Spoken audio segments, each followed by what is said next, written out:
Have you ever watched a child make a choice so simple, so true to his own heart, that a room full of polished adults fell silent? Alexander Reed's New York townhouse was all marble and glass, an architecture of achievement that announced itself the moment you stepped from the iron gates. Chandeliers dripped light like slow rain. The foyer swallowed footsteps and echoed accomplishments. Yet inside that gleaming shell, something small and ordinary was missing.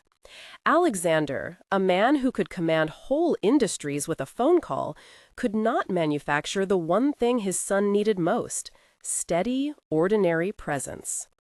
Liam was 8, with a serious brow that made people forget his age until he laughed and it broke open the world. He had learned to read the patterns of absence early, how his father's calls could run long into the night, how birthday candles sometimes waited for a hand to arrive. Into that gap stepped Maria. She arrived every morning before the city woke, carrying a thermos, a soft voice, and a handful of small rituals that became the fabric of Liam's days. She left a note in his lunchbox some mornings, always a tiny sentence like, "You're brave today," and tucked the blanket around him after nightmares. She showed him how to tie his tie for picture day, and how to press a sandwich until it smiled at the edge. Nobody called what Maria did a miracle. It was not. It was the quiet repetition of care, wiping a scraped knee, reading a paragraph twice, making sure his homework had been done and his feelings had been heard. Alexander noticed competence. Liam noticed love. If you enjoy stories that warm the heart, hit like and subscribe. There's more like this coming. Pressure arrived in silk and smiles. Alexander's business partners, sharp, polished people who measured value in optics and timelines, began to murmur that his public life needed balance. For the sake of deals, for the image of stability, it would be convenient if he remarried. A public face, someone who could invite cameras in and soften the edge of his reputation. They proposed plans as if assembling a product: a gala, a curated introduction, even a controlled narrative of family. Alexander listened with the practiced politeness of a man who controlled boardrooms, but had little practice at controlling the ache that lived in his own home. He agreed to one thing more than the others: a dinner. Not just any dinner, but an evening arranged to present possible companions, women who moved through rooms like well-edited pages. They were elegant, impeccably prepared, the kind of presence that belonged on the covers of lifestyle magazines. They laughed in the right places. Their perfume was an extra light that hung over the table. On the night of the dinner, the mansion filled with a different kind of light. Glass chimed, heels clicked across marble, conversation shimmered with the same brightness as the chandeliers. Liam sat at one end of the long table, his small feet not reaching the floor, his fork forgotten. He watched the parade of poised smiles and practiced charm with the same scrutiny he gave to storm clouds. Not impressed, only curious. Alexander, looking at the room he had built to be admired, felt a small panic that he couldn't name.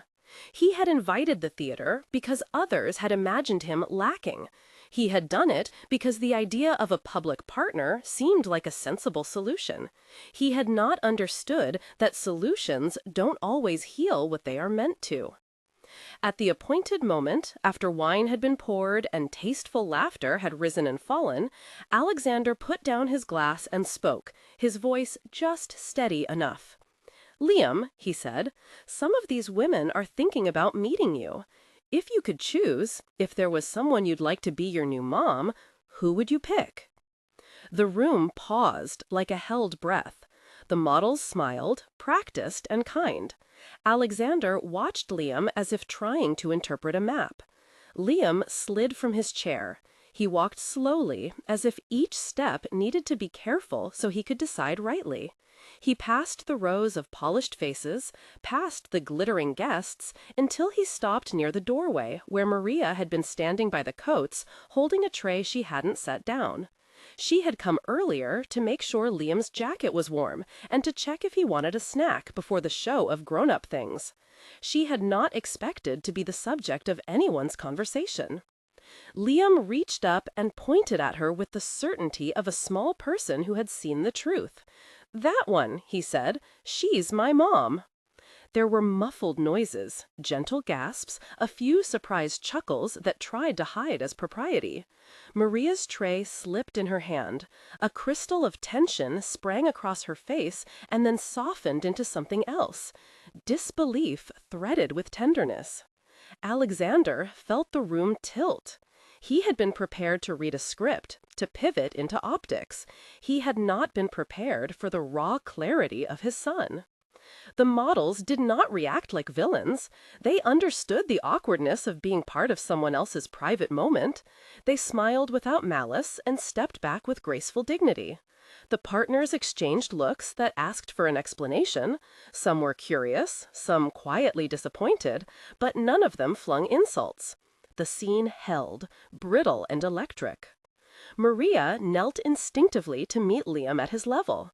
Her hand, warm and calloused from a life of care that had nothing to do with public adoration, found her shoulder. "Are you sure, sweetheart?" she asked, voice low enough that the table's clinking did not intrude. Her eyes searched his face as if taking in every freckle, every small truth. Liam nodded. "Yes, she's the one who reads to me. She tucks my blanket. She is my mom." That declaration landed like a pebble in a quiet pond and sent concentric ripples through a room used to being in control. Maria knelt instinctively to meet Liam at his level. Her hand, warm and calloused from a life of care that had nothing to do with public adoration, found her shoulder. "Are you sure, sweetheart?" she asked, voice low enough that the table's clinking did not intrude. Her eyes searched his face as if taking in every freckle, every small truth. Liam nodded. "Yes, she's the one who reads to me. She tucks my blanket. She is my mom." That declaration landed like a pebble in a quiet pond and sent concentric ripples through a room used to being in control. Alexander felt a strange mix of joy, shame, and a dawning recognition of how often he had outsourced tenderness. The applause that followed was not for spectacle. It was for courage in a child who had named his own belonging. But that night, everything changed. The immediate aftermath was not a headline. It was ordinary and therefore astonishing. The models left with easy smiles. Conversations resumed with a new, quieter edge. Alexander walked Maria and Liam to the door, the three of them framed by the marble entry, the city humming beyond. No contracts were signed, no declarations made in public. The real work began in small gestures he had never prioritized. Alexander started coming home earlier. It was a clumsy practice at first. Phones turned off with the flicker of guilt. Meetings rescheduled with the apology of a man learning to value time. He learned how to make coffee, and, more importantly, how to sit through a bedtime story without checking his watch. He began to ask questions that did not pertain to quarterly returns. How was Liam's day? What did he dream about? He listened to answers and let them matter. Maria kept her dignity. She did not rush into a role because a dinner had tilted a room's expectations. She carried on her work with the same careful devotion, but there were mornings when she lingered over pancakes at the small kitchen table by the service wing, sharing jokes with a little person who had once been only a charge and had become a center. There were afternoons when she helped with long division, and evenings when she hummed a lullaby as Liam's small hand squeezed hers in the dark. Neighbors noticed small changes that had nothing to do with marble. Liam's laughter began to spill past closed doors. Alexander's suit jackets began to hang less tightly, as if he carried something softer in his shoulders.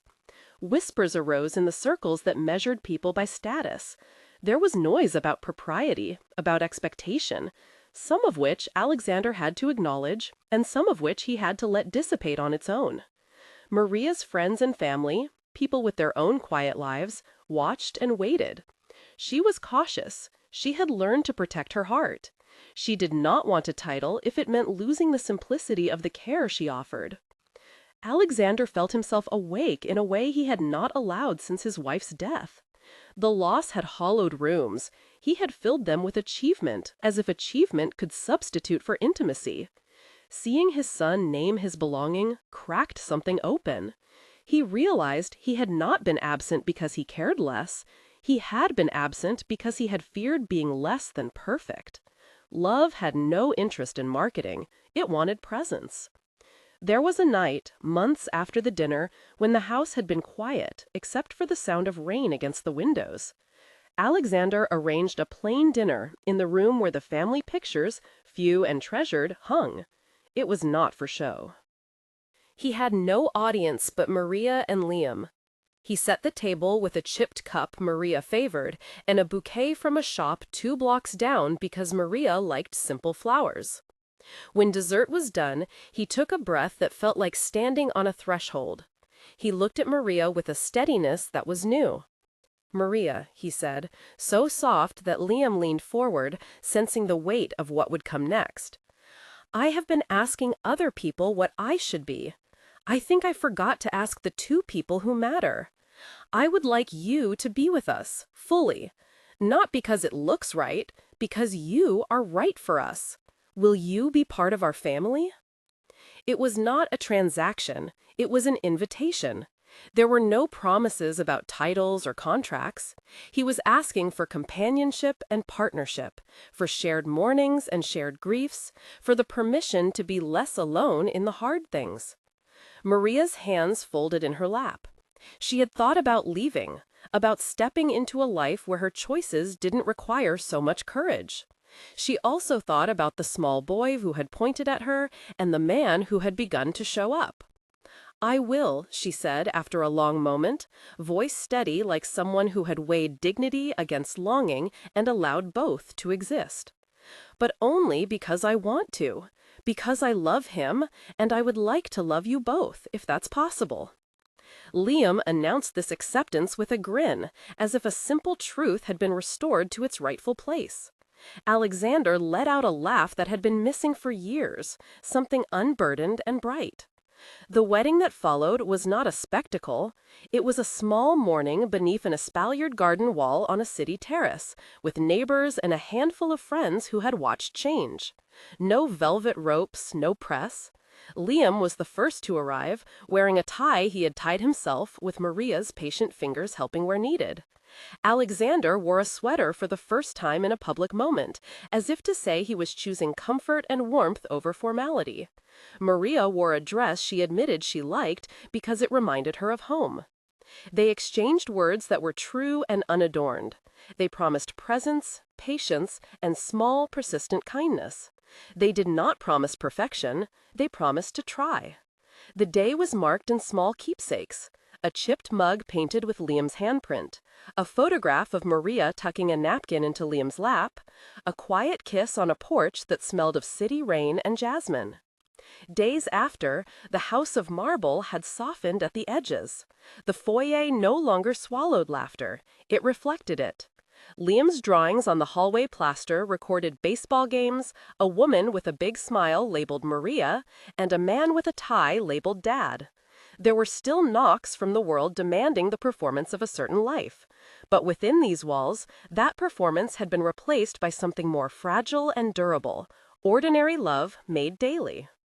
People sometimes asked Alexander, privately, how a man anchored in public achievement had come to make such a private, human choice. He would smile, the way someone does when a truth is too simple for elaborate explanation, and say, "My son showed me what I had been missing." He never described the moment as a conquest or a rescue. It was, for him, an awakening to the fact that the measure of a life could be held in the steady hand of someone who noticed what was needed and chose to provide it. The breathtaking twist, the thing that stopped the room that night and reshaped a family's future, was not merely that a billionaire's son had chosen love over luxury. It was that an ordinary, daily pattern of care could be recognized by the heart of a child, and then honored by the man who most needed to grow. The choice was not theatrical. It was true. It quietly realigned a life toward what mattered: presence, humility, and a willingness to let someone else's small rituals become the architecture of a new home. If this touched you, share it with someone who showed you what true care looks like. Tell us in the comments about a person who quietly changed your life. One sentence will do.